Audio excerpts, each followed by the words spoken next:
अस्सलाम वालेकुम। ये वाला वॉल्यूम होता है जो आम सा होता है 30-35 रुपए का आ जाता है। इसका मैं उस दिन आपको कह रहा था कि हम इसके ज़रिए से जो है ना जुगाड़ लगा सकते हैं अपने दूसरे वॉल्यूम का। दूसरा वॉल्यूम सॉरी कह रहा हूँ, ये जो मल्टी टर्न रेजिस्टेंस है ये सस्ती आती है ना 30-35 रुपए की।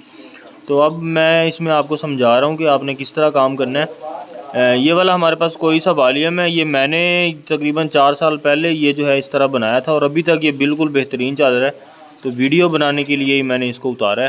तो ये देखें, ये वाला वॉल्यूम है, ठीक है।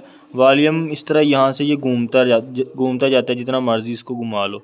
और ये जो है ना इसकी बैक साइड से इन 4 डॉट्स को खोल के, ये जब डॉट्स खुल जाएंगे तो इसका पूरे का पूरा सामान बाहर आ जाएगा, ठीक है। इसके पीछे एक वाइपर लगा होता है, उस वाइपर को मैंने रिमूव कर दिया, जो यानी इसकी असल रेजिस्टेंस होती है। तो अंदर से ये प्लास्टिक की चीज़ इस तरह घूमता है, ये पुर्जा, ठीक है।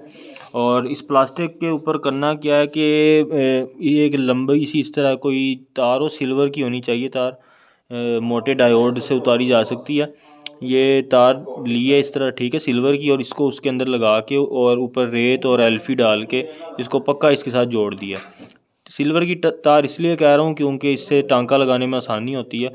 सिल्वर की तार का दूसरा सिरा जो है उसको मल्टी टर्न रेजिस्टेंस का जो ऊपर वाला पॉइंट होता है जहाँ पे पेचकस से घुमाते हैं, ये इसको वहाँ पे जोड़ दिया ताकि जब हम इसको घुमाएं तो हमारे साथ साथ मल्टी टर्न रेजिस्टेंस घूमे। अब होता ये है कि जब हम इसको जोड़ देते हैं, जब इसको घुमाते हैं तो ये रेजिस्टेंस पूरी की पूरी साथ घूमने लग जाती है और जो है ना ये वाइब्रेट नहीं होते, मतलब घूमती नहीं है। तो फिर इसके साथ क्या किया है, इस रेजिस्टेंस को इस तरह ये जो मल्टी टर्न रजिस्टर है इसके ऊपर इस तरह ये करके यानी कि एक डायोड लगाया है मैंने, ठीक है। डायोड किस लिए लगाया है कि आप डायोड बेशक ना लगाएं, कोई भी तार लगा लें। ये मुझे कोई चीज़ नहीं थी मिल रही, मैंने डायोड के ज़रिए इसको यानी कि बक्कल मार दी, यानी कि इसको एक क्लिप लगा दिया, समझे। ये क्लिप ऐसे लगाया है और ऊपर से ला के एक तार इसकी बॉडी के साथ टांका लगा दिया, क्योंकि बॉडी के साथ टांका इजीली लग जाता है।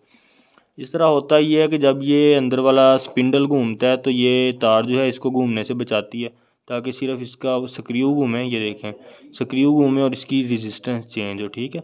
बाकी बाद में आप यहाँ पे 3 तारें लगाएं और इसको जो है आप अपनी किसी भी पावर सप्लाई के ऊपर वेरिएबल सप्लाई बनाने के लिए आसानी के साथ इस्तेमाल कर सकते हैं। ये एक सस्ता जुगाड़ है दूसरे मल्टी टर्न रेजिस्टेंस का। दूसरा मल्टी टर्न जो रेजिस्टेंस होता है 10 किलो ओम का, वो काफ़ी महंगा है। आप चाहे किसी भी शहर से ले लें, आपको 400 रुपये से कम का नहीं मिलेगा, चाहे लाहौर से ले लें चाहे मुल्तान से ले लें। तो ठीक हो गया। इसको हम लोग इसी रेजिस्टेंस को 3296 कहते हैं, इसके ऊपर ये 3296 लिखा भी नज़र आ रहा है।